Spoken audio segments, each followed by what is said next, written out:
నమస్తే. VS news లింగం గౌడ్. హన్మకొండ కమలాపూర్ తహసీల్దార్ AC వాళ్ళకి చిక్కింది. ఎందుకు చిక్కింది అన్నది అంశం.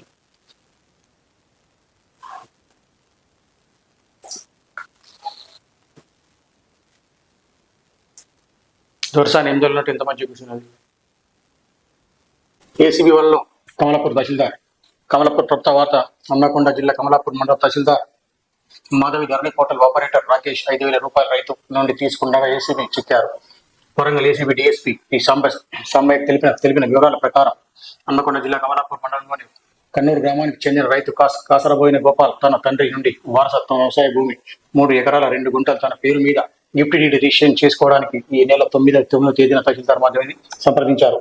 తహసీల్దార్ సూచనల మేరకు మీ సేవలు 4,830 రూపాయలు చలన కట్టి దరఖాస్తు ఫారం తహసీల్దార్ ఇచ్చారు. మళ్ళీ 10వ తేదీ కార్యాలయంలోని సంప్రదించగా ఫైల్ను చూడడం కూడా చేయలేదని దీంతో తహసీల్దార్ మాధవి రైతు గోపాల్ను 6,000 రూపాయలు డిమాండ్ చేసింది.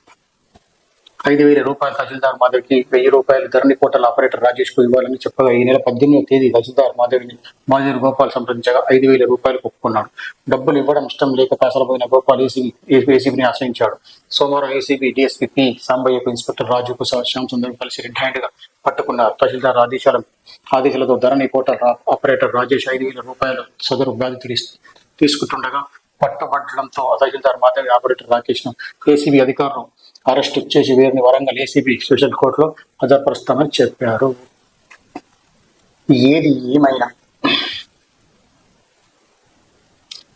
ఏది ఏమైనా మెచ్చుకోవాల్సింది గోపాలను. గోపాల్ అసంటోని ఇటువంటి వాళ్ళు ఉండాలి. ఏ మండలంలోని ఈ రెవెన్యూ డిపార్ట్మెంట్ ఏదైతే ఉంటుందో అలా ఎవరైనా ఇట్లా గోపాల్ లెక్క ధైర్యం చేయాలి. ధైర్యం చేసి ఏంటంటే లంచాలు అనేది తగ్గుతాయి. మనం ఇచ్చుడు అలవాటు చేసినప్పుడు వాళ్ళు తీసుకోకుంటారా ఊకోరు. కాబట్టి ఇట్లా గోపాల్ లెక్క ధైర్యం చేసి పట్టించే ప్రయత్నం చేస్తే భయం అనేది ఉంటుంది. ఇంతమంది ఎంఆర్ఓలు పట్టుబడ్డా దొరసాని ఎట్లా కూర్చుంది, వల్ల ఏం చల్లట్టునే కూర్చుంది. ఎందుకంటే వాళ్ళకి ఎంత ఏం సరిపోదు. వాళ్ళు సంపాదించినంత ఆస్తులు ఎవ్వరు సంపాదించారు.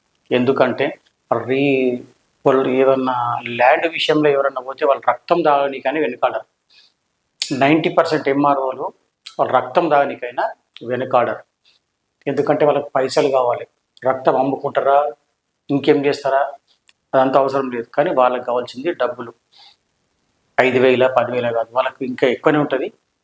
ఎంత మొత్తం మీద ఎంత మేరకైనా సరే డబ్బులు కావాలి.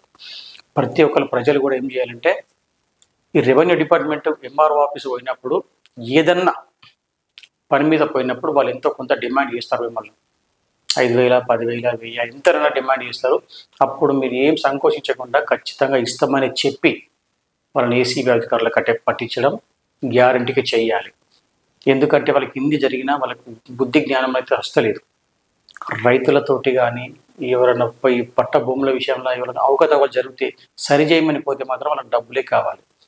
ఖచ్చితంగా మీరు మాత్రం ఈ గోపాల్ లెక్క ధైర్యం చేసి ఈ ఎంఆర్ఓకి సంబంధించిన డిపార్ట్మెంట్లో ఎవరైతే డబ్బులు డిమాండ్ చేస్తారో వాళ్ళని ఏసీబీకి అయితే పట్టించే ప్రయత్నం చేయాలి. పట్టించే ప్రయత్నం మనం చేయకుండా పోతే ఇచ్చుకుంటా పోయినామనుకో వాళ్ళకి అదే అలవాటు అయిపోతూ ఉంటుంది. దయచేసి ప్రజలు గమనించాలి. ఇట్లాంటి వాళ్ళని ఖండించాలి. ఏసీబీ పట్టించే ప్రయత్నం చేయాలి. ఎందుకంటే వాళ్ళ ఆస్తులు అన్ని ఉండాలి. ఎంఆర్ఓలకు సంబంధించిన అయితే వాళ్ళ ఆస్తులు అన్ని ఉన్నాయి. చూసినాం కదా మనం కూడా. కొన్ని కోట్ల రూపాయలు ఉన్నాయి. కొన్ని కోట్లు వాళ్ళు ఏం చేసుకుంటారో తెలియదు, కానీ కొన్ని కోట్ల రూపాయలు అయితే ఎంఆర్ఓ పదవి ఎన్ని రోజులు అయితే ఉంటుందో అన్ని రోజులు ఎంఆర్ఓలు సంపాదించిన అన్ని కాదు, కొన్ని కోట్ల రూపాయలు ఉంటాయి. ఇది 90% మంది ఎంఆర్ఓలు ఇదే పదిలో ఉంటారు. వాళ్ళకు ల్యాండ్స్ డబ్బులే ముఖ్యం. ఈ పేద ప్రజల ప్రాణాలు ముఖ్యం కాదు.